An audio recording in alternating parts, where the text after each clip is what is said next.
بسم اللہ الرحمن الرحیم۔ پیش خدمت ہے کہانی امرو اور ناگ دیوی۔ سرسراہٹ کی آواز سن کر امرو ٹھٹک کر رک گیا۔ اسے یوں محسوس ہو رہا تھا جیسے اس کے پیچھے کوئی چل رہا ہو۔ وہ اس وقت سردار امیر حمزہ کے لشکر سے نکل کر جنگل کی طرف آیا ہوا تھا۔ دراصل سردار امیر حمزہ نے اسے تلسم نگری میں کامیابی پر خوش ہو کر اشرفیوں کی بہت سی تھیلیاں انعام میں دی تھیں، جنہیں پا کر امرو خوشی سے پھولا نہ سمایا تھا۔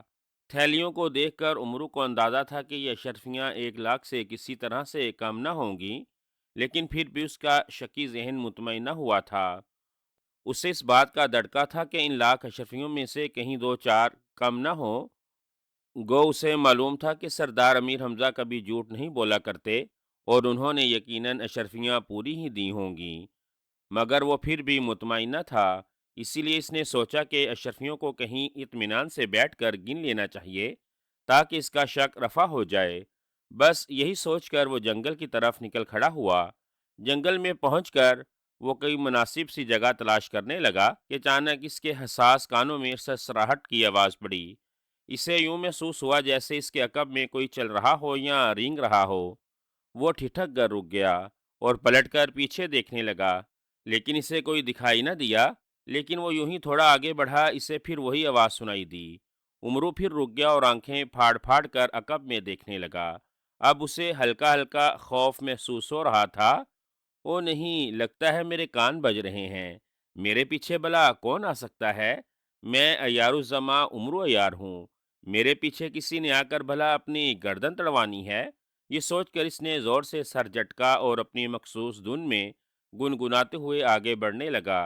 اسی وقت سرسراہٹ کی تیز آواز کے ساتھ کڑک کی بھی آواز سنائی دی، جیسے کوئی سوکھی لکڑی ٹوٹی ہو۔ امرو رک گیا اور خوف زدہ نظروں سے ایک مرتبہ پھر چاروں طرف دیکھنے لگا۔ اسی لمحے ایک قریبی درخت سے تیز پھنکار سنائی دی۔ پھنکار سن کر امرو بری طرح سے اچھل کر پیچھے ہٹ گیا اور پھٹی پھٹی آنکھوں سے سر اٹھا کر درخت کی جانب دیکھنے لگا، جہاں ایک نیلے رنگ کا دھاری دار سانپ شاخوں پر بل کھاتا ہوا نیچے آ رہا تھا۔ سانپ بے حد موٹا اور لمبا تھا۔ اسے یوں اچانک سامنے آتا دیکھ کر امرو کی تو جیسے جان ہی نکل گئی۔ وہ سمجھا شاید سانپ اس پر حملہ کرنے کے لیے درخت سے نیچے اتر رہا ہے۔ اس کے حلق سے ڈری ڈری چیخ نکل گئی۔ وہ گھبرا کر تیزی سے پلٹا اور بھاگنے کا ارادہ کر رہا تھا کہ ایک باریک مگر تیز آواز سنائی دی۔ ٹھہرو امرو، اب مجھے بلا کر خود کہاں بھاگ رہے ہو؟ آواز غالباً کسی عورت کی تھی، کسی ادھیڑ عمر کی عورت کی۔ امرو کا خوف و دہشت سے حلق خشک ہو رہا تھا۔ اس کا رنگ ہلدی کی مانند زرد پڑ گیا تھا۔ ارے امرو، گھبراؤ نہیں، میں تمہیں کوئی نقصان پہنچانے نہیں آئی، بلکہ میں تو تم سے مدد مانگنے آئی ہوں۔ ادھر دیکھو میری طرف۔ آواز سن کر امرو ڈرے ڈرے انداز میں سانپ کی جانب مڑا، جو اسے کچھ فاصلے پر اب پھن اٹھائے اور کنڈلی مارے بیٹھا تھا۔ ارے یہ کیا؟ تمہارا چہرہ تو خوف سے بری طرح سے بگڑا ہوا ہے۔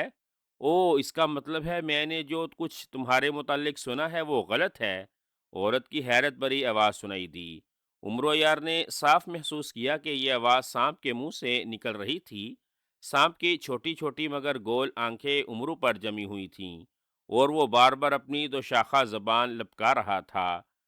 کیا سنا ہے تم نے میرے متعلق؟ امرو کے حلق سے بمشکل نکلا۔ یہی کہ امرو یار دنیا کا سب سے عیار، ہوشیار اور انتہائی بہادر انسان ہے۔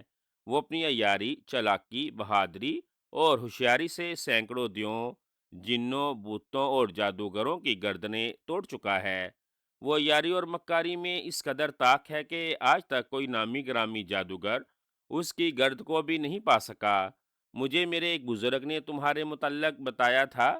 انہوں نے جو حلیہ بتایا تھا وہ تو بالکل تم پر پورا اترتا ہے، مگر تمہارے چہرے پر چھایا ہوا خوف اور جسم میں لرزش مجھے شک میں مبتلا کر رہی ہے کہ تم وہ بہادر امرو نہیں ہو سکتے جس کی مجھے برسوں سے تلاش ہے۔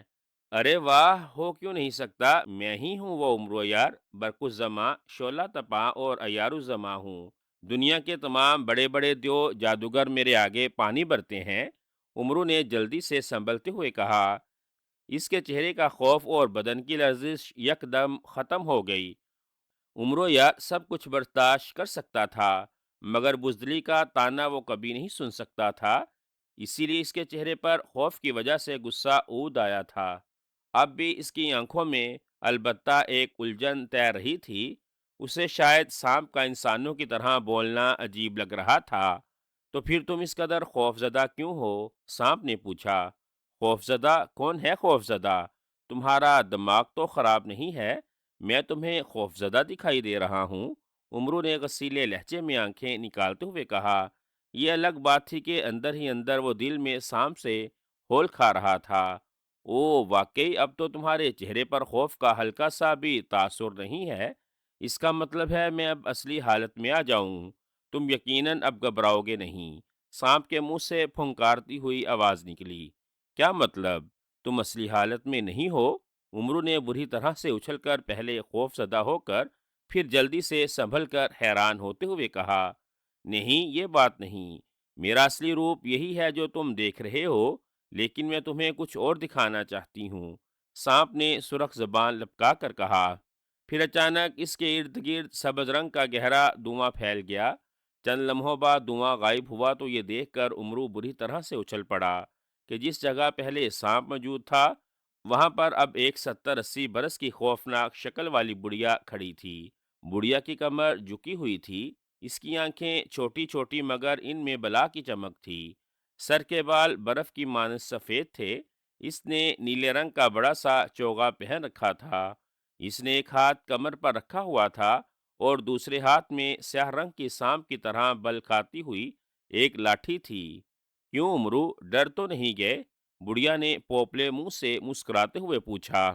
ڈر نہیں، ایسی تو کوئی بات نہیں، مگر تم ہو کون اور مجھ سے کیا چاہتی ہو؟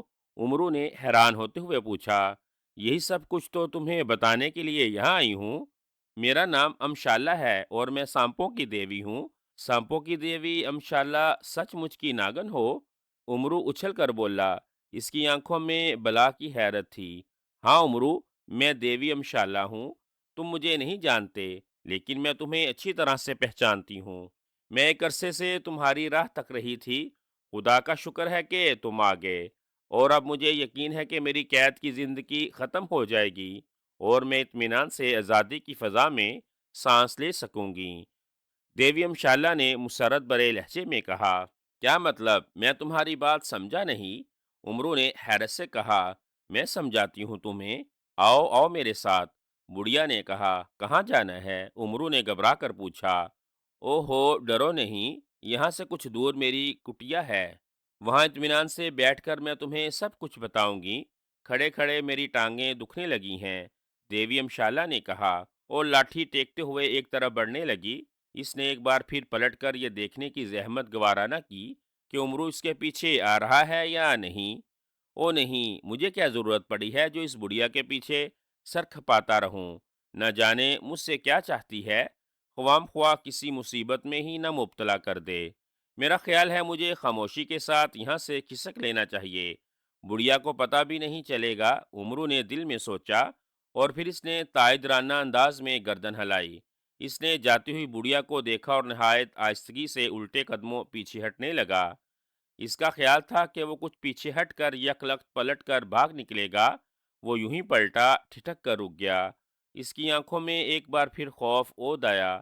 اس کے عقب میں سبز دھبوں والے دو بڑے بڑے خوفناک سانپ پھن اٹھائے اسے گور رہے تھے۔ دامن چھڑا کر بھاگنے کی کوشش مت کرو امرو، تمہیں میری دیوی کی بات سننی ہوگی، ایک سانپ نے زوردار پھنکار مارتے ہوئے کہا، اور عمر اس کی پھنکار سے ڈر کر جلدی سے پیچھے ہٹ گیا۔ اچھا بھائی اچھا، پھونکیں کیوں مارتے ہو؟ مجھے نہیں پتا تھا کہ دیوی نے میرے پیچھے دو چمچے بھی چھوڑ رکھے ہیں۔ چلو کہاں چلنا ہے؟ امرو نے جلے کٹے لہجے میں کہا۔ سامنے جہاں دیوی گئی ہے، دوسرے سانپ نے جواب دیا، اور امرو بڑبڑاتے ہوئے اس طرف ہو لیا۔ سبز ناگ بھی اس کے پیچھے رینگنے لگے۔ امرو، جیسا کہ میں تمہیں پہلے بتا چکی ہوں کہ میرا نام امشالہ ہے اور میں سانپوں کی دیوی ہوں۔ بوڑھی امشالہ دیوی نے امرو کی طرف دیکھ کر بات شروع کرتے ہوئے کہا۔ وہ اس وقت ایک ٹوٹی پھوٹی جھونپڑی میں ایک چٹائی پر بیٹھے ہوئے تھے۔ جھونپڑی ہر قسم کے سامان سے خالی تھی۔ سبز ناگ امرو کے دائیں بائیں کنڈلی مارے بڑے چوکنے انداز میں بیٹھے ہوئے تھے۔ جیسے وہ امرو کو وہاں سے بھاگنے کا ذرا سا بھی موقع نہ دینا چاہتے ہوں۔ سانپ دیوی یہ کہہ کر چند لمحوں کے لیے رکی، پھر کہنے لگی، امرو، میرا تعلق ایک خاص قسم کے سانپوں کی نسل سے ہے جنہیں انتاتا سانپ بھی کہتے ہیں۔ انتاتا دنیا کے تمام سانپوں سے زیادہ طاقتور، خوبصورت اور نایاب ہوتے ہیں۔ انتاتا سانپوں میں عام سانپوں کی مانند زہر یا زہریلی تھیلیاں نہیں ہوتیں، بلکہ جب ہمارے مقابلے پر کوئی دشمن آتا ہے تو انتاتا کے منہ سے سرخ رنگ کی باریک روشنی کی لکیر نکلتی ہے۔ یہ سرخ روشنی اس قدر تیز اور مہک ہوتی ہے کہ اگر یہ روشنی کی لکیر کسی چٹان سے بھی ٹکرا جائے تو وہ ایک لمحے سے بھی کم وقفے میں پگھل کر بہہ جائے۔ اس کے علاوہ خود ان سانپوں میں بھی بلا کی قوت ہوتی ہے۔ ایک بار یہ کسی ہاتھی جیسے گرانڈیل جانور سے لپٹ جائیں تو اس کی ہڈیاں تک کو پیس کر رکھ دیتی ہے۔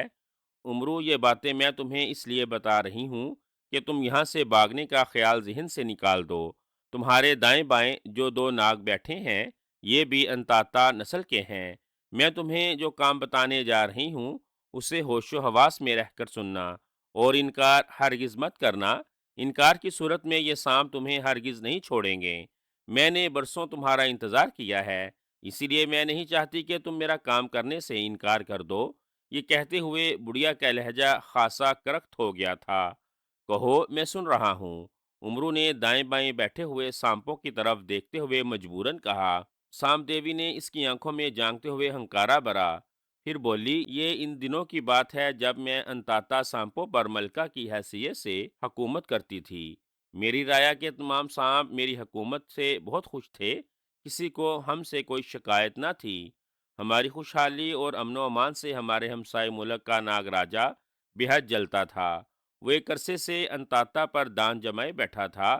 اس نے اپنی ریاست کے سب سے زہریلے سانپوں اور اژدھوں کے ساتھ مل کر ہماری ریاست پر بارہا حملہ کیے، مگر میری جرری اور بہادری فوج نے ان کی ایک نہ چلنے دی، اور ہر بار انہیں منہ کی کھانی پڑی۔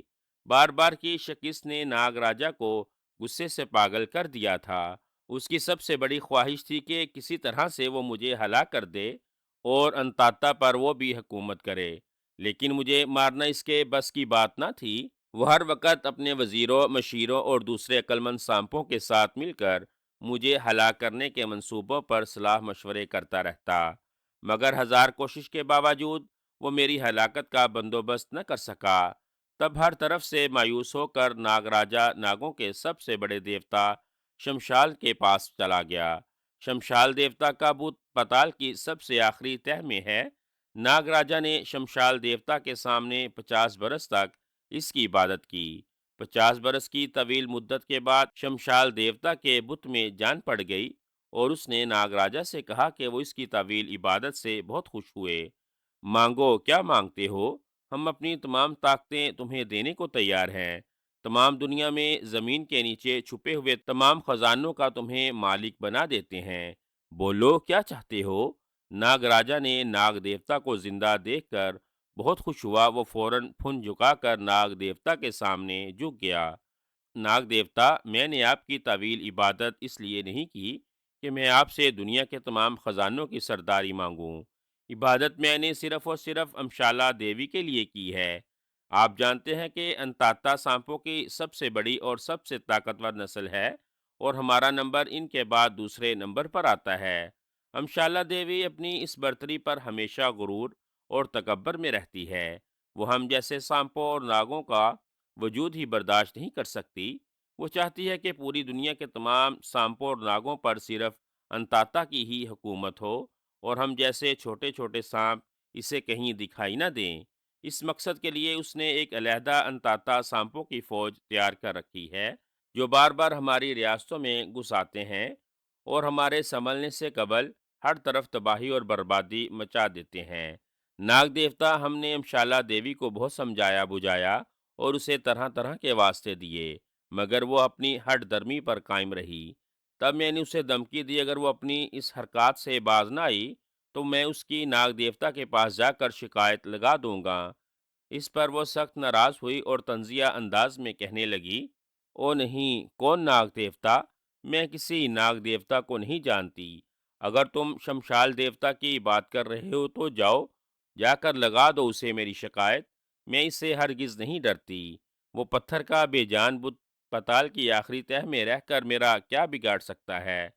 وہ تو خوام خواہ کا اندھا دیوتا بنا بیٹھا ہے۔ اصل دیوی میں ہوں، سانپ دیوی۔ میرا کوئی کچھ نہیں بگاڑ سکتا۔ بہت جلد دنیا کے تمام سانپ میرے غلام ہوں گے۔ جاؤ، جا کر کہہ دو ناگ دیوتا کو، اگر اس پتھر کے بت میں اتنی ہمت ہے تو آ کر میرا مقابلہ کرے۔ میں دیکھتی ہوں وہ کتنے پانی میں ہے۔ غرض ناگ راجا نے ناگ دیوتا کے سامنے میرے خلاف ایسی جھوٹی اور من گھڑت باتیں سنائیں کہ ناگ دیوتا غصے کی شدت سے آگ بگولا ہو گیا۔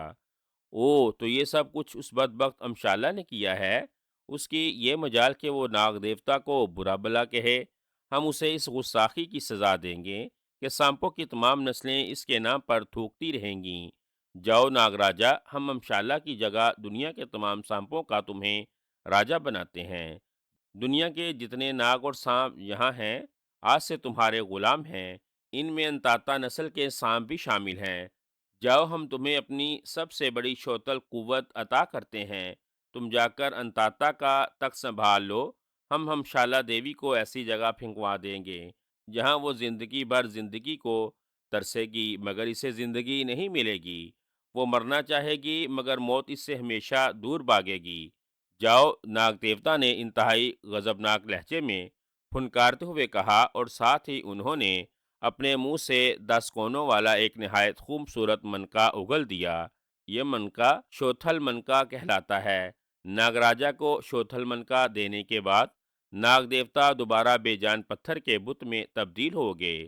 شوتھل قوت حاصل کرنے کے بعد ناگ راجا بے حد خوش تھا۔ اس نے نہایت چلاکی سے مسکین بن کر ناگ دیوتا کی آنکھوں پر جھوٹ کی ایک ایسی پٹی باندھی کہ انہوں نے غصے کی حالت میں اصل حقیقت جاننے کی کوشش ہی نہیں کی، اور ایک رات میں سوئی ہوئی تھی کہ مجھے ایک زوردار جھٹکا لگا۔ میں نے گھبرا کر آنکھیں کھولیں تو یہ دیکھ کر حیران رہ گئی کہ میں ایک انتہائی گھنے جنگل میں آدھی گڑی ہوئی تھی۔ میرا نچلا دھڑ تو سانپ کا تھا مگر چہرہ ایک انسان کا۔ میرے ارد گرد سرخ رنگ کی چھوٹی چھوٹی ہزاروں لاکھوں چیونٹیاں پھیلی ہوئی تھیں۔ وہ میری طرف بڑھ رہی تھیں۔ حیرت اور خوف سے میری جان نکلی جا رہی تھی۔ مجھے شدید حیرت ہو رہی تھی کیونکہ میں مکار ناگ راجا کی سازش سے قطعی بے خبر تھی۔ میں نے زمین سے نکلنے کی بہت کوشش کی، اپنے غلاموں، ساتھیوں اور دوستوں کو بہت آوازیں دیں، لیکن آواز سنسان بیابان جنگل میں گونج کر ہی رہ گئی اور کوئی میری مدد کو نہ آیا۔ دیکھتے ہی دیکھتے وہ سرخ روح چونٹیاں مجھ سے چمٹ گئیں اور میرا گوشت کاٹنے اور نوچنے لگیں۔ تکلیف کی شدت سے میرا برا حال ہو رہا تھا اور میں بری طرح سے چیختی ہوئی تڑپ رہی تھی، مگر وہاں میری چیخیں سننے والا کوئی نہ تھا۔ ساری رات چیونٹیاں میرا گوشت نوچتی رہیں۔ پھر صبح سورج کے طلوع ہوتے ہی وہاں سے تمام چیونٹیاں آنن فانن غائب ہو گئیں اور میرے ذہن میں اندھیرا چھا گیا۔ کافی دیر کے بعد مجھے ہوش آیا تو میں مکمل طور پر سانپ کے روپ میں تھی اور ایک درخت کے نیچے پڑی تھی۔ حیرت کی بات یہ تھی کہ میرے بدن پر زخم تو کجا ایک ہلکی سی بھی کوئی خراش نہ تھی، اور نہ ہی اس وقت میرا آدھا دھڑ زمین میں دنسا ہوا تھا۔ میں یہ دیکھ کر بہت خوش ہوئی اور سارا دن جنگل میں ماری ماری پھرتی رہی۔ جنگل میں سینکڑوں سانپ مجھے دکھائی دیے۔ میں نے ان سے بات کرنا چاہی مگر وہ مجھے دیکھ کر نفرت سے منہ پھیر لیتے اور وہاں سے فوراً چلے جاتے۔ جیسے مجھ سے بات کرنا تو درکنار، میری شکل دیکھنے کے لیے بھی روادار نہ ہوں۔ ان کا انداز ایسا ہی تھا جیسے وہ مجھے جانتے ہی نہ ہوں۔ یوں ہی شام کو مغرب کی جانب سورج ڈوبا، مجھے ایک زوردار جھٹکا لگا اور میرا نچلا دھڑ یک لخت ایک مرتبہ پھر زمین میں دنس گیا اور چہرہ کسی عورت کا بن گیا، اور وہاں وہی خونخوار سرخ چیونٹیاں نمودار ہوئیں اور ایک مرتبہ پھر مجھے نوچنے لگیں۔ پھر تو جیسے یہ میرے لیے مسلسل ایک سزا بن گئی۔ دن کے وقت میں اصلی حالت میں آ جاتی اور رات کو زمین میں دھنس جاتی اور چیونٹیاں مجھے نوچتی کسوٹتی رہتیں۔ میں مرنا چاہتی تھیں لیکن مجھے موت نہیں آتی تھی۔ میں زندہ رہنا چاہتی تو مجھے سکون کی زندگی میسر نہ تھی۔ امرو، اس عیار ناگ راجا نے اقتدار حاصل کرنے کے لیے ناگ دیوتا سے ایسی بھیانک سزا تجویز کرائی تھی جس کے تصور سے ہی مجھے ہول آتا ہے۔ او، پھر کیا ہوا؟ امرو، جو حیرت اور دلچسپی سے سانپ دیوی کی داستان سن رہا تھا، پہلو بدل کر بولا، پھر عمرو ایک رات جب میں اس خوفناک عذاب سے گزر رہی تھی، اتفاقاً وہاں سے ہمارے قبیلے کے ایک مقدس اور بوڑھے سانپ کا گزر ہوا۔ میں نے چیخ کر ان سے فریاد کی۔ انہوں نے اداس اور یاس بری نظروں سے میری طرف دیکھا، جیسے وہ مجھ سے شدید ہمدردی رکھتے ہوں۔ وہ بولے، امشالہ دیوی، یہ ساری کارستانی ناگ راجا کی ہے۔ اس نے جھوٹ کا سہارا لے کر تمہارے خلاف ناگ دیوتا کو بھڑکایا، جس پر غضبناک ہو کر ناگ دیوتا نے تمہیں یہ ہولناک سزا دی۔ مگر کیوں؟ ناگ دیوتا کیا اصل حقیقت نہیں جانتے کیا؟ انہیں معلوم نہیں کہ سچ کیا ہے اور جھوٹ کیا ہے؟ میں نے تکلیف کی شدت سے چیختے ہوئے کہا، نہیں، وہ کچھ نہیں جانتے۔ انہیں جاننے کی ضرورت بھی نہیں ہے۔ وہ بے جان پتھر کے بت بنے پتال کی آخری تہ میں سو رہے ہیں، اور ناگ راجا سانپوں کی دنیا پر نہایت شان و شوکت سے حکومت کر رہا ہے۔ ناگ دیوتا کا سب سے انمول شوتل منکا اس کے پاس ہے، اسی لیے وہ کسی کو اپنی خاطر میں نہیں لاتا۔ دنیا کا کوئی سانپ اس کا کچھ نہیں بگاڑ سکتا۔ بوڑھے سانپ نے جواب دیا، او، تو کیا میں ساری زندگی اس عذاب میں مبتلا رہوں گی؟ یہ زہریلی چونٹیاں کیا مجھے ہر رات کاٹتی رہیں گی؟ میں نے روتے ہوئے اور بری طرح سر مارتے ہوئے پوچھا۔ ہاں بیٹی، تمہیں 300 برس تک یہی عذاب سہنا پڑے گا۔ 300 برس بعد اس جنگل میں ایک دبلا پتلا آدمی جس کی چھوٹی سی داڑھی ہوگی، اس کے سر پر پیلے رنگ کی ایک بڑی سی پگڑی ہوگی، اور اس کے کاندھے پر ایک عجیب و غریب تھیلا ہوگا۔ وہ اس صدی کا عیار، چالاک، ہوشیار اور بے حد بہادر انسان ہوگا۔ اس کا نام عمرو عیار ہوگا۔ اس جنگل میں آئے گا۔ اگر تم اسے کسی بھی طرح اپنی مدد کے لیے راضی کر لو تو وہ تمہیں ہمیشہ کے لیے نہ صرف اس اذیت سے نجات دلا سکتا ہے، بلکہ اگر وہ چاہے تو تمہاری حکومت بھی تمہیں واپس دلا سکتا ہے۔ انہوں نے مجھے نہایت اطمینان بھرے لہجے میں جواب دیتے ہوئے کہا، او، تو کیا مجھے اس عمرو عیار نامی انسان کے لیے 300 برس تک انتظار کرنا پڑے گا؟ اور اگر وہ 300 برس کے بعد بھی نہ آیا تو؟ نہیں بیٹی، وہ ضرور آئے گا۔ میں یہ بات نہایت وثوق سے کہتا ہوں۔ اللہ نے مجھ پر نہایت کرم فرما رکھا ہے۔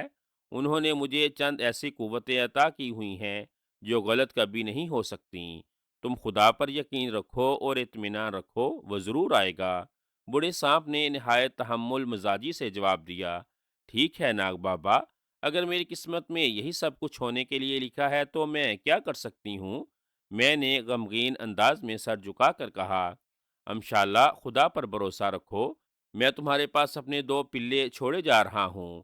یہ تمہاری دن رات خدمت کریں گے۔ رات کو جب چیونٹیوں کا عذاب تم پر نازل ہوا کرے گا، تب یہ اپنی زہریلی پھونکوں سے ان چیونٹیوں کو دور پھینک دیا کریں گے۔ سانپ بابا نے کہا۔ پھر انہوں نے مڑ کر اپنی مخصوص پھونکار مار کر کسی کو آواز دی۔ دوسرے ہی لمحے درختوں کے پیچھے سے یہ 2 سبز انتاتا ناگ رینگتے ہوئے آ گئے۔ سانپ بابا نے انہیں میری خدمت کی سختی سے ہدایت دی اور وہاں سے چلے گئے۔ تب سے یہ دونوں سانپ میرے ساتھ ہیں، اور عمرو یہ تھی میری کہانی۔ اب بتاؤ، تم میری مدد کرو گے اور مجھے ان چیونٹیوں کے عذاب سے نجات دلانے میں میرا ساتھ دینے پر تیار ہو؟ یہ کہہ کر بوڑھی امشالہ سانپ دیوی خاموش ہو گئی اور عمرو کی طرف رحم طلب نگاہوں سے دیکھنے لگی۔ عمرو بڑی سانپ دیوی کی داستان سن کر بے حد متاثر ہوا تھا۔ وہ سوچ رہا تھا، واقعی اس کے ساتھ بہت زیادتی ہوئی ہے۔ تو اس کا مطلب ہے کہ تمہیں اس جنگل میں عذاب سہتے ہوئے 300 برس ہو چکے ہیں؟ عمرو نے حیران ہوتے ہوئے کہا، ہاں عمرو، پورے 300 برس۔ سانپ دیوی نے سرد آہ بھر کر کہا، جس طرح تم زبردستی مجھے یہاں ڈرا دھمکا کر لائی ہو، جی تو نہیں چاہتا کہ تمہاری مدد کروں، مگر تمہاری المناک داستان سن کر میں سوچ رہا ہوں کہ تم بہت سزا کاٹ چکی ہو۔ بہرحال کہو، میں تمہاری کیا مدد کر سکتا ہوں؟ عمرو نے مخلصانہ لہجے میں سانپ دیوی کی طرف دیکھتے ہوئے کہا، او عمرو، تم میری مدد کرنے کو تیار ہو؟ سنا سنا، نہ ماتا سماتا، عمرو میری مدد کے لیے تیار ہے۔ عمرو کا جواب سن کر وہ مسرت سے اچھل پڑی۔ اس کا چہرہ فرط مسرت سے کھلا جا رہا تھا۔ اچھا اچھا، اب خوش بات میں ہو لینا، مجھے بتاؤ مجھے کیا کرنا ہوگا؟ عمرو نے جلدی سے کہا۔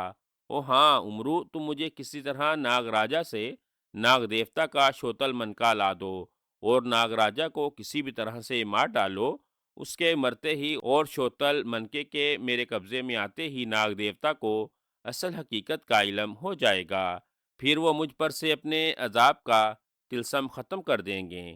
سانپ دیوی نے بتایا، مگر مجھے کیا معلوم کہ ناگراجا کہاں ہے؟ وہ ظاہر ہے زمین کی کسی تہہ میں رہتا ہوگا، پھر مجھے وہ کیسے مل سکے گا؟ امرو نے سوچتے ہوئے پوچھا۔ امرو، اس کی تم فکر مت کرو، نہ ماتا اور سماتا تمہیں اس مقام تک لے جائیں گے، بس کسی بھی طرح تم اسے قابو میں کر لینا اور اس سے شوتل من کا حاصل کر کے اسے مار ڈالنا۔ بس عمرو، تم ایک مرتبہ مجھے اس عذاب سے چھٹکارا دلا دو، پھر میں تمہیں اتنی دولت دوں گی، اتنی دولت کہ تم نے اتنی دولت کبھی خواب میں بھی نہ دیکھی ہوگی۔ سانپ دیوی نے کہا، کیا کہا؟ دولت؟ تم مجھے دولت دو گی؟ مگر کہاں سے؟ دولت کا نام سن کر عمرو بری طرح سے اچھل پڑا۔ اس کی آنکھوں میں یک لخت مسرت کی آبشار بہنے لگی۔ اوہو عمرو، میں سانپوں کی دیوی ہوں، اور میری نظروں سے زمین میں چھپے ہوئے دولت کے انبار بھلا کیسے چھپے رہ سکتے ہیں؟ سانپ دیوی نے عمرو کے چہرے پر لالچ و ہرس کی چمک دیکھتے ہوئے کہا۔ اس کی آنکھوں میں ایک عجیب سی چمک لہرا رہی تھی۔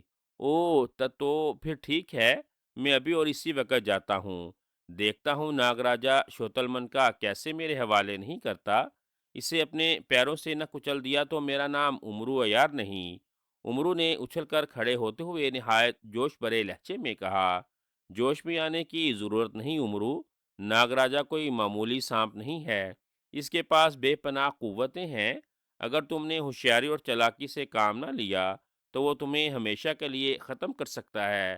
سانپ دیوی نے اسے تنبیہ کی، بہت دیکھے ہیں ناگ واگ، ارے میں نے تو اپنے ہاتھوں سے بڑے بڑے دیووں اور جنوں کی گردنیں توڑ کر رکھ دی ہیں، تو پھر بھلا معمولی سا کینچوا میرا کیا بگاڑ سکتا ہے؟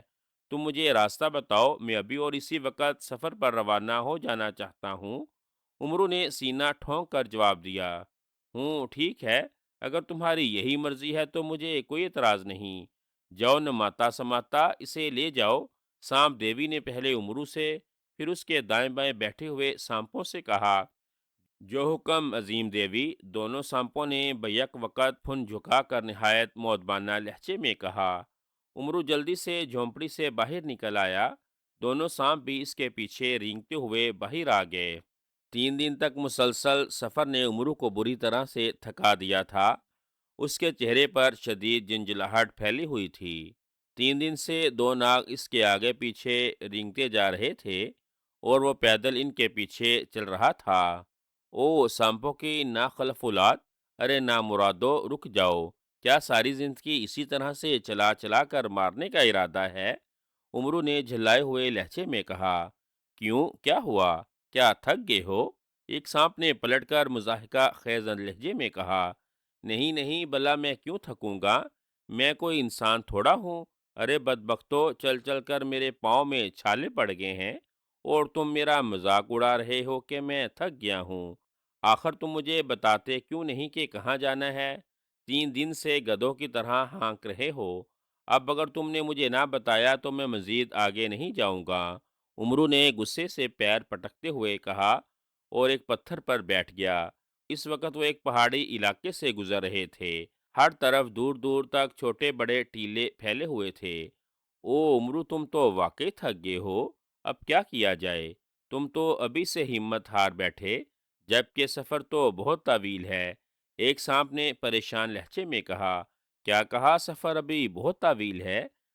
کتنا؟ عمرو نے بکھلا کر پوچھا۔ ابھی تو صرف 3 دن ہوئے ہیں، جبکہ ہمارے اندازے کے مطابق سفر 3 ماہ سے بھی زیادہ ہے، سانپ نے جواب دیا۔ اور عمرو اس کی بات سن کر اس بری طرح سے اچھلا جیسے اسے کسی بچھو نے ڈنگ مار دیا ہو۔ 3 ماہ سے بھی زیادہ؟ اس نے بری طرح سے سر پیٹ لیا۔ یہ تم مجھے ناگ راجا کے پاس لے جا رہے ہو یا کسی جہنم میں تمہارا ستیہ ناش ہو؟ میں اتنا طویل سفر پیدل طے کروں گا، عمرو نے روحان سے لہجے میں کہا۔ مجبوری ہے عمرو، ہم اتنے بڑے اور طاقتور نہیں ہیں، ورنہ ہم تمہیں اپنے اوپر بٹھا کر لے جاتے۔ تمہیں یہ سفر پیدل، ارے ہاں، ایسا ہو سکتا ہے، مگر کہتے کہتے سانپ چونک کر چپ ہو گئے۔ کیا ہو سکتا ہے؟ اور یہ بولتے بولتے تم رک کیوں گئے؟ کیا کسی نے تمہاری دم پر پاؤں رکھ دیا ہے؟ عمرو نے منہ بنا کر کہا، نہیں عمرو، ایسی بات نہیں، میں تم سے کہنا چاہتا تھا کہ اگر تم ہمت کرو تو یہ طویل سفر منٹوں میں طے ہو سکتا ہے۔ سانپ نے سوچتے ہوئے کہا، وہ کیسے؟ عمرو حیرت سے بولا، عمرو، ان پہاڑوں میں ایک بہت بڑا غار ہے، اس غار میں اکثر ایک دیو آ کر آرام کیا کرتا ہے، اگر تم اسے کسی طرح سے رام کر لو تو وہ تمہیں منزل مقصود تک لمحوں میں پہنچا سکتا ہے۔ سانپ نے جواب دیا، لیکن دوسرا سانپ اس کی تائید میں سر ہلانے لگا اور کہنے لگا، لیکن عمرو، ہم تمہیں یہ بھی بتا دیں وہ بے حد چڑچڑے مزاج کا دیو ہے، خود کو دنیا کا سب سے زیادہ طاقتور دیو سمجھتا ہے، اسی لیے وہ کسی کو خاطر میں نہیں لاتا۔ بتاؤ کہاں ہے دیو کا غار؟ اسے کان سے پکڑ کر مرغا بنانے پر مجبور نہ کر دیا تو میرا نام عیار الزما نہیں۔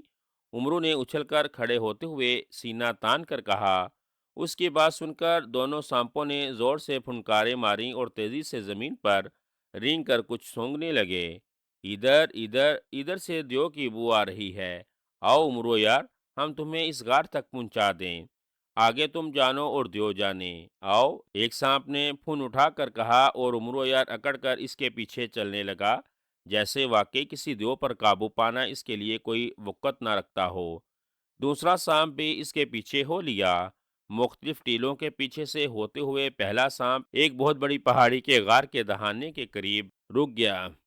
غار کے اندر سے عجیب قسم کی تیز گھن گرج کی آواز سنائی دے رہی تھی، یوں معلوم ہو رہا تھا جیسے غار میں زوردار بادل گرج رہے ہوں۔ لو عمرو، اس غار میں دیو آرام کر رہا ہے، یہ آواز اس کے خراٹے لینے کی ہے، جاؤ اور اسے جگا کر راضی کر لو۔ سانپ نے پھن اٹھا کر عمرو کی طرف دیکھتے ہوئے کہا، مم میں اکیلا تم بھی چلو نا ساتھ میرے۔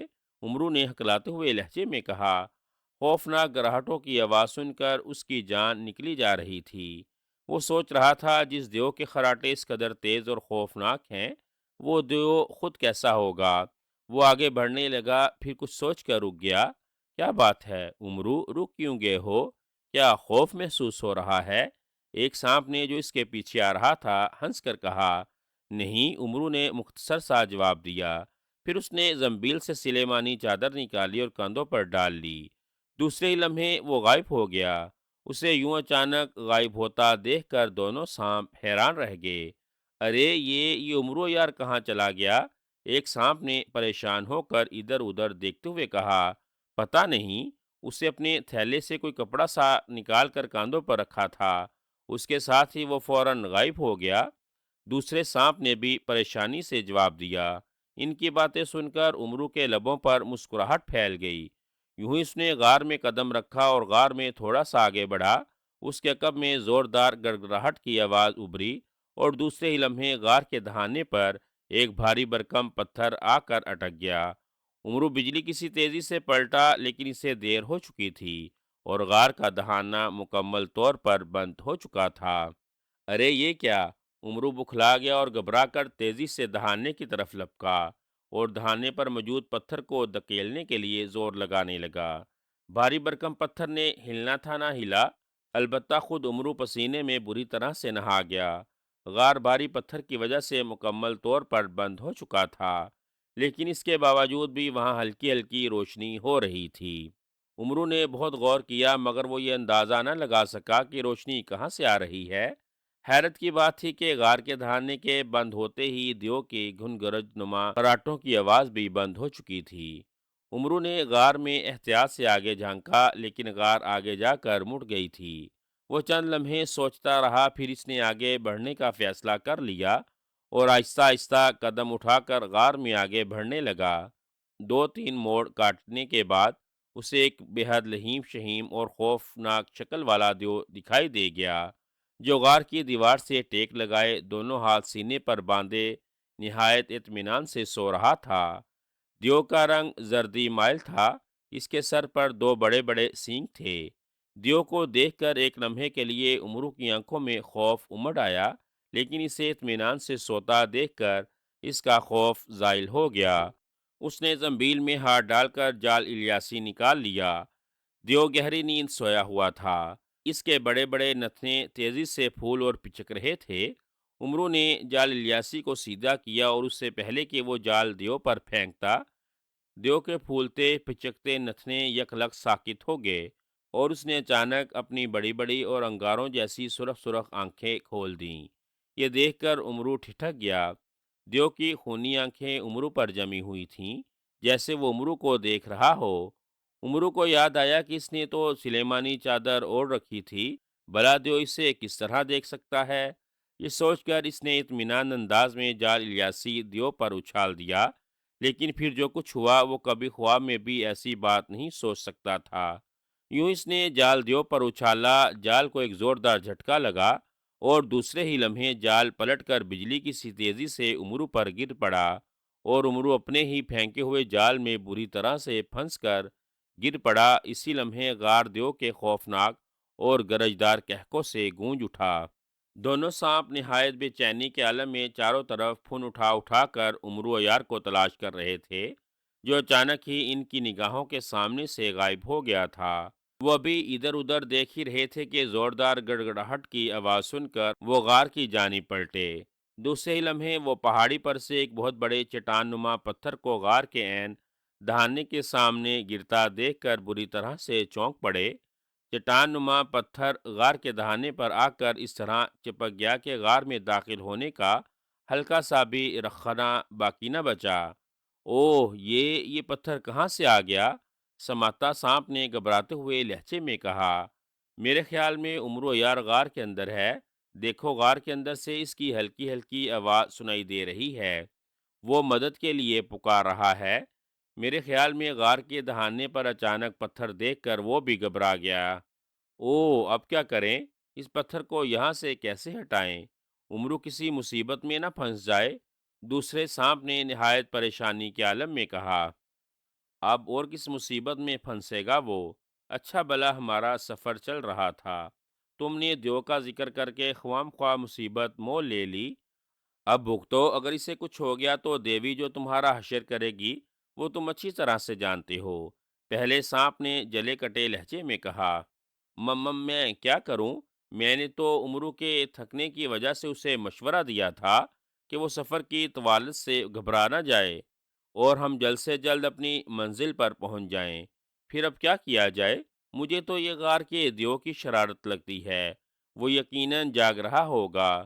مجھے تو فکر لاحق ہو رہی ہے، کہیں مردود دیو آدم خور ہی نہ ہو۔ اگر عمرو اس بدبخت کے ہتھے چڑھ گیا تو سمجھ لو ہماری خیر نہیں۔ ابھی وہ باتیں کر ہی رہے تھے کہ اچانک سائیں سائیں کی آواز کے ساتھ تیز ہوا چلنے لگی۔ دونوں چونک کر پلٹے۔ دور سے انہیں ایک گرد و غبار کا ایک گولا سا چکراتا ہوا اپنے قریب آتا دکھائی دیا۔ گولا تیزی سے چکراتے ہوئے ان کے قریب آیا اور اس میں تیز روشنی چمکی۔ جب روشنی غائب ہوگی تو وہاں وہی بڑھیا سانپ دیوی کھڑی تھی۔ اس کے چہرے پر غصے کے آثار تھے۔ سانپ دیوی کو دیکھ کر دونوں سانپوں نے جلدی سے مؤدبانہ انداز میں اس کے سامنے پھن جگا دیے۔ امرو کہاں ہے؟ سانپ دیوی نے گرج کر پوچھا۔ وہ عظیم دیوی، وہ، ایک ناک نے ہکلاتے ہوئے لہجے میں کہا اور اسے اصل بات بتا دی۔ اف بدبختو، یہ تم نے کیا کیا؟ آخر تمہیں اس دیو کا خیال آیا ہی کیوں؟ جانتی ہو وہ دیو کون ہے؟ سانپ دیوی نے بری طرح سے ہاتھ ملتے ہوئے کہا۔ عظیم دو دیوی، ہم سانپ ہکلانے لگے۔ اف بدبختو، تم نے تو میری ساری محنت اکارت کر دی۔ میں نے کس قدر چلاکی سے امرو یار کو تیار کیا تھا، مگر تمہاری ذرا سی غلطی نے میرے سارے منصوبے پر پانی پھیر کر رکھ دیا۔ جس دیو کو تم عام دیو سمجھ رہے ہو وہ کوئی عام دیو نہیں ہے، وہ شاجنگ دیو ہے۔ شاجنگ؟ بوڑھی سانپ دیوی نے غصے سے اپنے بال نوچتے ہوئے کہا۔ غصے سے اس کا چہرہ بری طرح سے بگڑا ہوا تھا۔ شاجنگ دیو؟ دونوں سانپوں کے منہ سے بیک وقت نکلا۔ ہاں، شاجنگ دیو، ہمارا دشمن شاجنگ۔ وہ امرو کو میری اصل حقیقت بتا دے گا کہ مجھے اس نے جو کہانی سنائی ہے وہ سب جھوٹ ہے، اور پھر جانتے ہو کہ کیا ہوگا؟ امرو شاجنگ کے ساتھ مل جائے گا، اور شوتل من کا وہ مجھے نہیں بلکہ شاجنگ کو لا کر دے گا، اور ہم ہاتھ ملتے رہ جائیں گے۔ شوتھل منکے کے ہاتھ آتے ہی شاجنگ دیو دنیا کے تمام سانپوں کا بادشاہ بن جائے گا، اور میرا برسوں کا خواب ایک لمحے میں چکنا چور ہو جائے گا۔ نہیں نہیں، میں ایسا نہیں ہونے دوں گی۔ چھوتھل من کا میرا ہے، صرف میرا، اور میں اپنے سوا کسی کو ناگرانی نہیں بننے دوں گی، کسی کو نہیں۔ سانپ دیوی نے انتہائی سرد لہجے میں کہا۔ پھر غار کی طرف منہ کر کے وہ کوئی منتر پڑھنے لگی۔ یوں یوں وہ منتر پڑھتی جا رہی تھی، اس کی آنکھیں سرخ ہوتی جا رہی تھیں۔ دونوں سانپ سانپ دیوی کو منتر پڑھتا دیکھ کر دائیں بائیں دھپک گئے تھے۔ منتر پڑھ کر امشالہ دیوی نے دایاں ہاتھ فضا میں 2 3 بار لہرایا اور پھر اس کے ہاتھوں کی 5 انگلیاں چٹان نما پتھر کی جانب کر دیں۔ اس کی انگلیوں سے بجلی کی لہریں نکل کر پتھر پر پڑیں۔ لہریں بار بار پتھر سے ٹکرا رہی تھیں، لیکن یہ دیکھ کر سانپ دیوی کا چہرہ حیرت سے بگڑتا جا رہا تھا کہ ان لہروں کا پتھر پر ذرا بر بھی اثر نہیں ہو رہا تھا۔ اس نے بار بار ہاتھ جھٹک جھٹک کر لہریں پھینکیں، مگر پتھر میں ہلکی سی بھی جنبش نہ ہوئی۔ اسی لمحے سانپ دیوی کے کانوں میں ایک خوفناک قہقہ ٹکرایا اور ایک آواز سنائی دی، ہا ہا ہا! امشالہ دیوی، یہ شاجنگ دیو کا رکھا ہوا پتھر ہے، اس پر تمہارا کوئی منتر اثر نہیں کرے گا۔ اگر تم اپنی خیریت چاہتی ہو تو فوراً یہاں سے لوٹ جاؤ اور چھوتھل منکے کا خیال اپنے دل سے ہمیشہ کے لیے نکال دو۔ وہ تمہیں ہرگز نہیں مل سکتا، کیونکہ اس پر صرف میرا نام لکھا ہوا ہے، شاجنگ دیو کا نام۔ شاجنگ، تم اچھی طرح سے جانتے ہو کہ میں کون ہوں۔ مجھ سے ٹکر لینے کی کوشش مت کرو، ورنہ منہ کی کھاؤ گے، اور اس آدم ذات عمر و یار کو میرے حوالے کر دو، اسی میں تمہاری بلائی ہے۔ سانپ دیوی نے اچانک گرج کر کہا، او نہیں مکار بڑھیا، میں عمر و یار کو تمہاری ساری حقیقت بتا چکا ہوں، اب وہ تمہارے چکمے میں ہرگز نہیں آئے گا۔ تم نے اسے جو جھوٹی اور من گھڑت کہانی سنائی تھی، میں نے اس کا پول کھول دیا ہے۔ اگر تمہیں میری بات پر یقین نہیں آتا تو لو، میں عمرو کو باہر بھیج رہا ہوں، خود ہی پوچھ لو اس سے۔ اگر وہ تمہارے کام آنے کے لیے تیار ہو جائے تو بے شک اسے اپنے ساتھ لے جانا، میں نہیں روکوں گا۔ شاجنگ دیو کی مضحکہ خیز آواز آئی اور امشالہ دیوی نے اپنے ہونٹ بھینچ لیے، اس کی تیوریوں پر بل پڑ گئے۔ اسی لمحے زوردار گڑگڑاہٹ کی آواز کے ساتھ غار کے دہانے پر پڑا ہوا پتھر تیزی سے سرکتا چلا گیا۔ دیو کی آنکھوں سے تمسخر جھلک رہا تھا، اس کی بڑی بڑی خوفناک آنکھیں جال میں پھنسے ہوئے عمرو پر جمی ہوئی تھیں اور اس کے حلق سے کہکے ابھر رہے تھے۔ عمرو سکتے کے عالم میں جال میں سے یوں پھٹی پھٹی آنکھوں سے دیو کی طرف دیکھ رہا تھا جیسے اسے کبھی خواب میں بھی توقع نہ تھی کہ وہ جس جال کو دشمنوں پر پھینکتا آیا ہے، وہ جال کسی دن خود اس پر آ پڑے گا۔ اس کی سمجھ میں نہیں آ رہا تھا کہ یہ آخر کیسے ممکن ہے کہ جال اسی پر کیوں گرا، اور دیو جس طرح اس کی طرف دیکھتے ہوئے کہکے لگا رہا ہے، اس سے صاف پتہ چلتا ہے کہ وہ اسے دیکھ رہا ہے۔ سلیمانی چادر کے کاندھوں پر ڈالنے کے باوجود دیو کو دکھائی دے رہا تھا۔ ہو مرو یار، کیسے ہو؟ دیو نے اس کی طرف دیکھتے ہوئے کہا اور اٹھ کر سیدھا ہو کر بیٹھ گیا۔ تم مجھے دیکھ رہے ہو؟ عمرو کی آنکھیں حیرت کی شدت سے پھٹنے کے قریب ہو رہی تھیں۔ ہا ہا ہا! عمرو یار، میرا نام شاجنگ دیو ہے، میرے سامنے دنیا کی کوئی طاقت چھپی نہیں رہ سکتی۔ تم اگر اس جیسی 10 سلیمانی چادریں بھی اپنے اوپر لپیٹ لیتے، تب بھی تم میری نگاہوں سے نہیں چھپ سکتے تھے۔ اور رہی جال کی بات، تو یہ بھی سن لو، تم اپنی زنبیل کی بڑی سے بڑی طاقت بھی مجھ پر استعمال کرنا چاہو گے تو ناکام رہو گے۔ اس کی وجہ یہ میرے گلے میں پڑا ہوا سرخ سلیمانی ہار ہے۔ اس ہار کی وجہ سے مجھ پر دنیا کا کوئی جادو، کوئی طلسم، کوئی سحر اثر انداز نہیں ہو سکتا، اور وار کرنے والا خود اپنے وار کا شکار ہو جاتا ہے، جیسا کہ تم اپنے جال میں خود ہی پھنس گئے۔ شاجنگ دیو نے کہکا لگا کر کہا اور عمرو نے ایک طویل سانس لی، جیسے اس کے سر سے ایک بہت بڑا بوجھ اتر گیا ہو۔ وہ شاجنگ دیو کے گلے میں پڑا ہوا سرخ موتیوں والا ہار کو اشتیاق بھری نگاہوں سے دیکھنے لگا۔ دیو کی زبان سے ہار کی اہمیت سن کر اس نے دل ہی دل میں فیصلہ کر لیا تھا کہ اگر وہ زندہ رہا تو اس ہار کو وہ دیو سے ضرور حاصل کرے گا۔ ایسی انمول اور نایاب چیزوں کو حاصل کرنے کے لیے وہ ہر وقت بے چین رہتا تھا۔ اس کا مطلب ہے تم جاگ رہے تھے اور غار کا راستہ بھی تم نے بند کیا تھا؟ عمرو نے کچھ سوچتے ہوئے کہا، ہاں، میں ابھی کچھ دیر قبل ہی اس غار میں آرام کرنے کے لیے آیا تھا۔ میری عادت ہے غار میں داخل ہونے سے پہلے میں ارد گرد کا علاقہ اچھی طرح سے دیکھ لیا کرتا ہوں کہ وہاں کوئی میری نیند میں مخل ہونے والا تو نہیں ہے۔ اتفاق سے میری نظر تم پر پڑ گئی۔ میں تم پر زیادہ توجہ نہ دیتا، مگر تمہارے ساتھ دو سانپوں کو دیکھ کر چونک گیا۔ میں نے فوراً اپنے تلسم کے ذریعے معلوم کر لیا تم ان مکار سانپوں کے ساتھ کیسے نظر آ رہے ہو۔ تب مجھے معلوم ہوا کہ خود کو دنیا کا یار ترین انسان سمجھنے والا ایک بڑھیا کی چھوٹی اور پرفریب باتوں میں آ کر دھوکا کھا گیا ہے۔ شاہجنگ دیو نے ہنستے ہوئے کہا، جیسے وہ امرو کا مذاق اڑا رہا ہو۔ فریب، دھوکا، کیا مطلب؟ میں سمجھا نہیں، تم کیا کہنا چاہتے ہو؟ امرو نے حیرت سے پوچھا۔ او نہیں امرو، میں تمہیں اچھی طرح جانتا ہوں، میں تمہیں بھلا کیوں ماروں گا؟ اور ویسے بھی تم میری مرضی سے اس غار میں آئے ہو۔ میں نے ہی ان سانپوں کے دلوں میں جادو سے یہ بات پیدا کی تھی کہ وہ تمہیں غار کی طرف لائیں، ورنہ تم تو کیا وہ سانپ ساری زندگی بھی غار کا پتہ نہیں چلا سکتے تھے۔ او، اس کا مطلب ہے مجھے ڈرنے کی ضرورت نہیں۔ دیکھو دیو بھائی، اگر تم نے مجھے غار میں بلا لیا ہے تو لازماً تمہارا کوئی خاص مقصد ہوگا۔ تمہیں مجھ سے کوئی دشمنی تو نہیں ہے؟ اگر برا نہ مناؤ تو مجھے اس جال سے چھڑاؤ، میں وعدہ کرتا ہوں کہ تمہیں کوئی غرض نہیں پہنچاؤں گا۔ امرو نے منت بھرے لہجے میں کہا، تمہیں اپنے بارے میں کچھ زیادہ ہی خوش فہمی ہے امرو، تم نے اپنے جال کا حشر دیکھ ہی لیا ہے، پھر بھی کہہ رہے ہو کہ تم مجھے کوئی غرض نہیں پہنچاؤ گے۔ واہ، امرو احمق ہو، وہ بھی تم سا، شاہجنگ دیو نے کہا۔ پھر اس نے اپنی ایک انگلی جال کی طرف کر کے اسے ہلکا سا جھٹکا دیا۔ دوسرے ہی لمحے جال خود بخود کھل گیا اور امرو آزاد ہو گیا۔ آزاد ہوتے ہی امرو اچھل کر کھڑا ہو گیا۔ اس نے جلدی سے پہلے کاندھے سے سلیمانی چادر اتار کر زنبیل میں ڈال لی، پھر جال کو بھی سمیٹ کر زنبیل میں ڈال لیا۔ پھر اس نے ہاتھ جاڑے اور دیو کے سامنے اطمینان سے کھڑا ہو گیا۔ ہاں شاہجنگ دیو، اب تم مجھے بتاؤ کہ تم نے مجھے یہاں کیوں بلایا ہے، اور تم کیسے کہہ سکتے ہو کہ سام دیوی نے مجھے دھوکہ دیا ہے؟ امرو، پہلی بات کا جواب تمہیں بعد میں دوں گا۔ ہاں، تمہارے دوسرے سوال کا جواب یہ ہے، جسے تم سانپ دیوی یعنی دنیا کے تمام انتاتا سانپوں کی دیوی سمجھ رہے ہو، وہ اصل میں ایک خونی چڑیل ہے، ایک پرانی قبر سے نکلی ہوئی چڑیل، جس کا کام دنیا کے انسانوں کو مار کر کھانا اور ان کا خون پینا ہے۔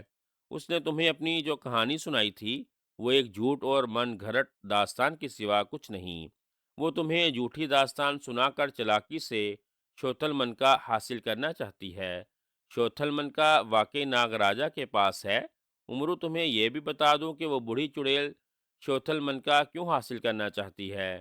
اصل میں رات کے وقت واقعی اس پر عذاب نازل ہوتا ہے، لیکن یہ عذاب ناگ دیوتا کی طرف سے نہیں بلکہ ایک بزرگ کی طرف سے ہے۔ رات کے وقت اس چڑیل کو انسانی خون اور گوشت کی طلب ہوتی ہے، مگر اس وقت چونکہ اس پر عذاب ہو رہا ہوتا ہے اور عذاب کے وقت اس کے سارے جسم عضو الگ الگ ہو کر بکھر جاتے ہیں، اسی لیے وہ کہیں آنے جانے کے قابل نہیں رہتی۔ وہ ساری رات بھوک کی شدت کی وجہ سے بلکتی رہتی ہے۔ صبح ہوتے ہی اس پر سے عذاب ہٹا لیا جاتا ہے، لیکن وہ دن کے وقت کسی انسان پر حملہ نہیں کر سکتی، ورنہ اس کا وجود ہمیشہ ہمیشہ کے لیے غائب ہو جاتا۔ اس نے عذاب سے بچنے کے لیے اور اپنی خوراک حاصل کرنے کے لیے شمتار دیوتا کی 10 سال تک عبادت کی۔ شمتار دیوتا نے اسے بتایا کہ اگر وہ کسی طرح سے موجود ناگ راجا کا 10 کونوں والا سرخ شوتل من کا حاصل کر لے تو نہ اس کا عذاب ختم ہو سکتا ہے۔ امشالہ چڑیل نے شمشار دیوتا سے پوچھا تو شوتل من کا اسے کہاں اور کیسے ملے گا؟ تو اس نے بتایا کہ یہ منکا صرف ایک انسان جو سردار امیر حمزہ کا درباری خاص ہے، جس کا نام خواجہ امرو یار ہے، وہ اگر چاہے تو اپنی عیاری اور چلاکی سے شوتل منکا حاصل کر سکتا ہے، ورنہ اس منکے کو حاصل کرنا تو درکنار کوئی دیکھ بھی نہیں سکتا۔ امرو، تب اشمالا دیوی نے تمہیں جھوٹی کہانی سنائی اور تمہیں دولت کا لالچ دیا۔ بتاؤ، جو چڑیل پوری دنیا کے انسانوں کے لیے خطرناک ہو، کیا تم اس کا ساتھ دو گے؟ دیو نے نہایت سنجیدہ لہجے میں کہا، نہیں، کبھی نہیں۔ مگر میں کیسے یقین کر لوں کہ تم جو کچھ کہہ رہے ہو وہ سب سچ ہے؟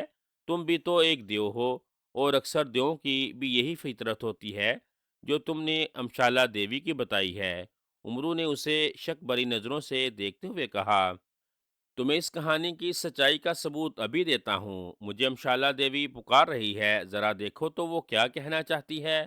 شاہجنگ دیو نے کہا اور آنکھوں پر ہتھیلیاں رکھ کر بیٹھ گیا۔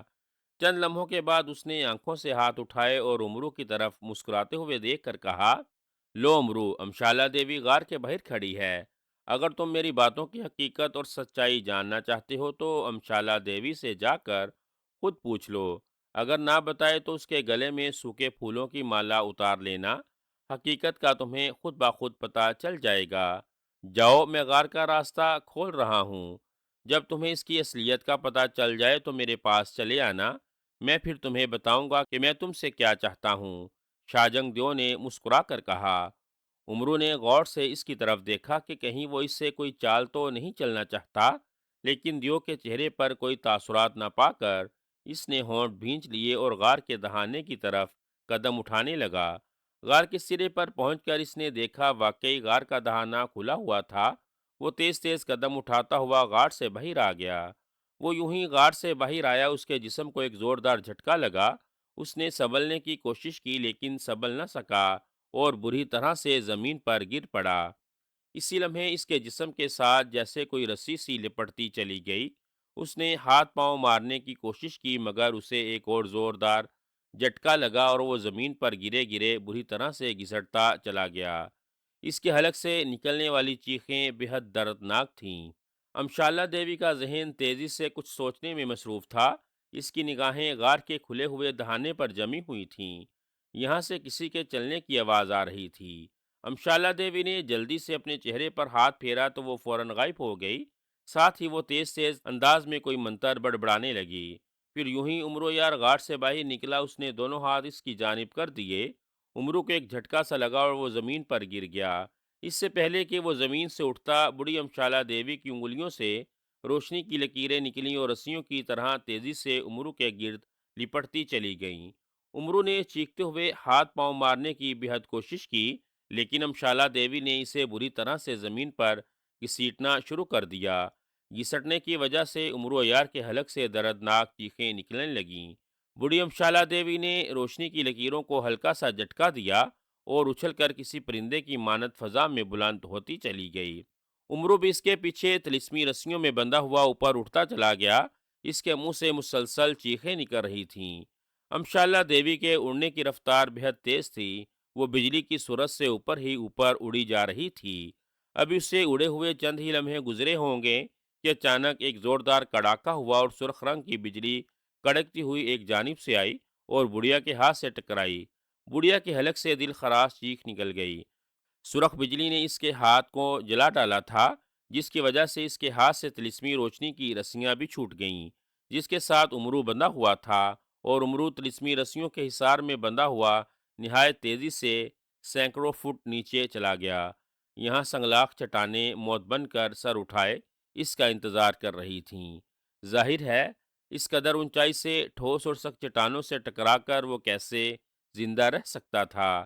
ادھر یوں ہی بڑھی امشالہ کے ہاتھ سے طلسمی رسیاں چھوٹیں، اس کے گرد ایک جماکہ ہوا اور دوسرے ہی لمحے وہ ایک شیشے کے گولے میں قید ہو کر رہ گئی۔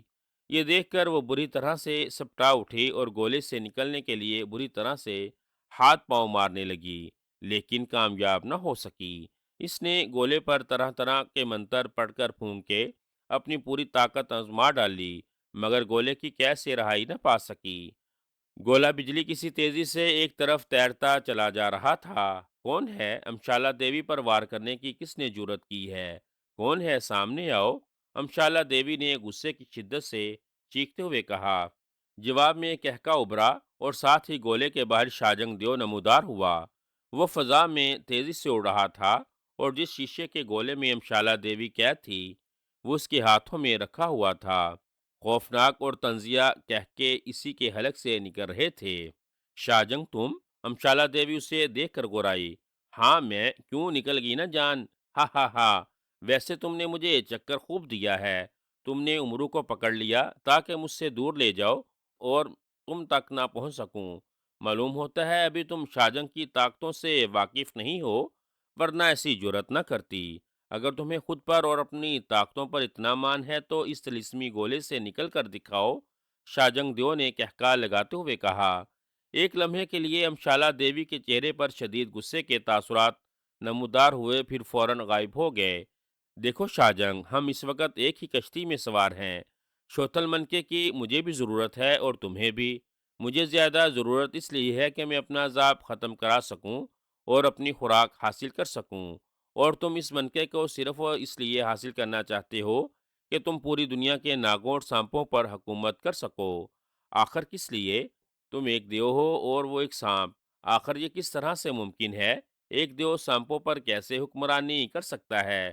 وہ بلوں اور کھوجوں میں رہنے والے ہیں اور تم بڑے بڑے میدانوں میں اور غاروں میں رہنے والے۔ پھر کیوں خواہ خواہ میری راہ میں رکاوٹ پیدا کر رہے ہو؟ امشالہ دیوی نے شاجنگ کی طرف دیکھتے ہوئے کہا۔ انتقام لینے کے لیے، شاجنگ نے سنجیدگی سے جواب دیا۔ انتقام لینے کے لیے؟ مگر کس سے؟ امشالہ دیوی حیرت سے بولی۔ ملک رشان کے بادشاہ نابان سے، شاجنگ نے بے ساختہ کہا۔ پھر وہ چونک پڑا اور غصے سے امشالہ دیوی کی طرف دیکھتے ہوئے کہا، مگر تم کیوں پوچھ رہی ہو؟ او سمجھا تم مجھے باتوں میں لگا کر ہمدردی جتانا چاہتی ہو۔ تم میری دشمن ہو، میں تمہاری کسی چال میں نہیں آؤں گا، سمجھے؟ او شاجنگ، تم تو بلا وجہ مجھ پر بگڑ رہے ہو۔ مجھے بتاؤ، شاید میں تمہاری کچھ مدد کر سکوں۔ امشالہ دیوی نے جلدی سے کہا، او نہیں، تم تو خود میری قید میں ہو، تم کیا میری مدد کرو گی؟ شاجنگ نے برا سا منہ بنا کر کہا، ارے میں تمہارے بہت کام آ سکتی ہوں، تم بتاؤ تو صحیح۔ بڑھیا نے ضد کی۔ شاجنگ دیو نے اس کی طرف دیکھا، پھر ایک طویل سانس لی اور اسے ساری کہانی سناتا چلا گیا۔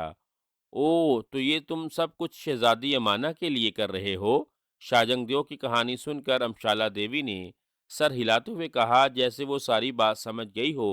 ہاں، شاجنگ دیو نے اس بات میں سر ہلایا، پھر بری طرح سے چونکتا ہوا بولا، ارے یہ عمرو یار کہاں ہے؟ اسے تم نے کہاں غائب کر رکھا ہے؟ عمرو یار؟ او، اسے تو تم نے تو انتہائی بلندی سے نیچے پھینک دیا تھا، میں اسے طلسمی رسیوں میں جکڑ کر لے جا رہی تھی، تم نے سرخ آگ پھینک کر میرے ہاتھ جلا دیے۔ ہاتھ جلنے کی وجہ سے طلسمی رسیاں میرے ہاتھ سے چھوٹ گئی تھیں، اور جس علاقے میں عمرو گرا تھا وہ سنگلاخ چٹانوں اور پہاڑوں کا علاقہ تھا۔